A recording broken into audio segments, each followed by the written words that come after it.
नमस्कार दोस्तों, शिवा स्टोरी में आप सभी का स्वागत है। ज्ञानवर्धक कहानियां में आज की कहानी है बीरबल की चतुराई के किस्से। दोस्तों, चैनल को सब्सक्राइब नहीं किए हैं तो चैनल को सब्सक्राइब जरूर कर ले। मैं इसी तरह का ज्ञानवर्धक कहानियां लेकर रोज आता हूं। तो चलिए कहानी की ओर बढ़ते हैं। एक बार अकबर और बीरबल तालाब के किनारे बातें कर रहे थे। एक ठंडी हवा का झोंका उन दोनों के पास से गुजरता है। जैसे जैसे हवा बढ़ती है वैसे वैसे मौसम और भी ठंडी होती जाती है। अकबर अपने हाथों को तालाब के पानी में डालते हैं और तुरंत ही बाहर निकाल लेते हैं। पानी इतना ठंडा हो चुका था कि उस पर हाथ भी रखना संभव नहीं था। अचानक अकबर के दिमाग में एक विचार आ गया। अकबर बीरबल से कहता है, बीरबल, क्या तुम्हें लगता है कि कोई भी आदमी पैसे के लिए कुछ भी कर सकता है? बीरबल कहता है, जी हुजूर, एक आदमी पैसे के लिए कुछ भी कर सकता है अगर उसे पैसे की सख्त जरूरत हो। अकबर इस बारे में फिर सोचने लगा। अकबर फिर वो कहता है कि मैं तुम्हारी बात से सहमत नहीं हूँ। मुझे नहीं लगता है कि कोई भी इंसान इस तालाब के ठंडे पानी में रात तक रह सकता है, चाहे उसे पैसे की कितनी भी जरूरत क्यों न हो। फिर बीरबल कहता है, पर हुजूर, मैं बिना कोई कठिनाई के ऐसे आदमी को ढूंढ सकता हूँ जो इस तालाब के पानी में पूरी रात रह सकता है। अकबर कहता है, तो ठीक है बीरबल, मैं आपसे शर्त लगा सकता हूँ। अगर मैं कोई ऐसा इंसान ढूंढ लाऊं जो इस पानी में पूरी रात खड़ा रह सकता है, तो क्या आप उसे 1000 सोने के मोहरे देंगे? मुझे 1 हफ्ते का समय मिल सकता है। तब अकबर कहता है कि ठीक है, मैं इस बात से सहमत हूँ। यह कहते हुए दोनों महल चले जाते हैं। अगले दिन बीरबल उस इंसान की खोज शुरू कर देता है और दूर दूर तक ढूंढने लगता है। बीरबल ढूंढता ढूंढता गांव की तरफ निकल पड़ते हैं और उसे एक आदमी अपनी झोपड़ी के बाहर बैठा उदास दिखता है। बीरबल तुरंत ही उनके पास जाते हैं और बीरबल कहता है कि इस तरह तुम इतने उदास क्यों बैठे हो? फिर आदमी बोलता है। आदमी सिर उठाता है और बीरबल को देखता है। गरीब आदमी बोलता है कि मैं बहुत ही परेशान में हूँ। क्या आप मुझे सहायता कर सकते हैं? मेरी बेटी का विवाह अगले हफ्ते है और मुझे पैसे की सख्त जरूरत है। क्या आप मुझे पैसे दे सकते हैं? मेरे पास न ही जमीन है और न ही कोई मुझे पैसे देने को तैयार है। यह कहते हुए गरीब आदमी रोने लगता है। उस आदमी को रोता देखकर बीरबल को तरस आ जाता है और उसे महसूस होता है कि वह जिस आदमी को ढूंढ रहा है वह आदमी उसे मिल चुका है। फिर बीरबल कहता है, मैं तुम्हें पैसे नहीं दे सकता, पर सहायता जरूर कर सकता हूँ। अगर तुम एक चुनौती मंजूर कर लेते हो तो तुम अपनी मदद खुद कर सकते हो। आदमी को एक उम्मीद की किरण दिखी। वह गरीब आदमी कहता है कि हाँ ठीक है, मैं करूँगा। फिर बीरबल कहता है कि तुम्हें शहर किनारे एक तालाब में पूरी रात खड़े रहना है, ठंडे पानी में, और वहाँ भी 1 मिनट भी इधर से उधर नहीं हिलना है।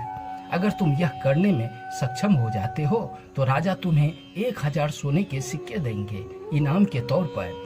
गरीब आदमी कहता है, ठीक है हुजूर, मैं स्वीकार करता हूँ।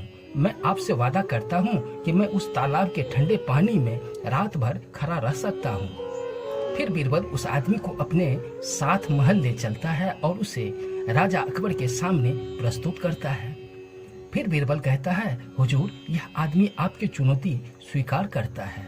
राजा अकबर उस आदमी को गौर से देखते हैं। राजा अकबर, अगर यह तैयार हो तो इस आदमी को आज रात उस तालाब के ठंडे पानी में रात भर खड़े होने का मौका दिया जाए। उस रात को गरीब आदमी तालाब के ठंडे पानी में अकेला बीच में खड़ा हो जाता है।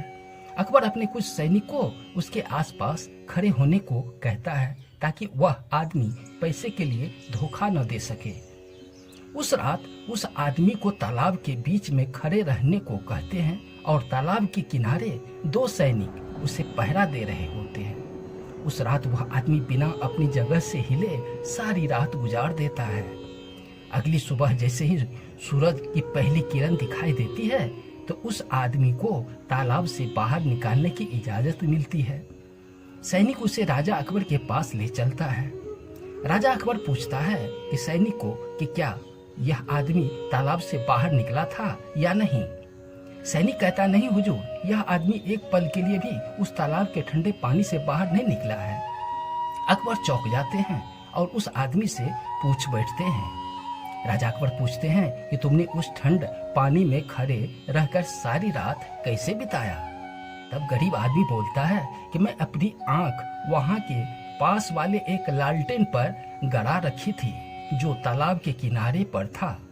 जब वह लालटेन जलता था तब मेरी ध्यान खींचता था। लालटेन जलता देख मैं तालाब के ठंडे पानी में रात भर रह पाया और तालाब के बाहर निकल पाया। अकबर फिर कहता है, तुमने तालाब के ठंडे पानी में उस लालटेन के जरिए गर्मी ली और उस ठंडे पानी को पूरी रात रह सके, यह तो नाइंसाफी है। तुमने गलत तरीके से चुनौती जीती है, अब तुम्हें कोई भी इनाम नहीं मिल सकता है। यह सुनकर गरीब आदमी चौंक जाता है और वह तुरंत बीरबल के पास मदद के लिए जाता है।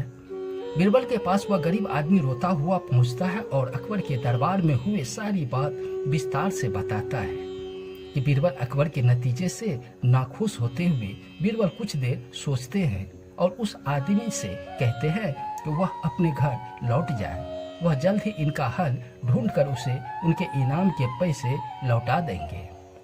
अगले दिन सुबह जब बीरबल अकबर की अदालत में नहीं आते हैं तो अकबर को उनकी गैर मौजूदगी का आभास होता है और सोचने लगता है कि बीरबल अभी तक क्यों नहीं आया है।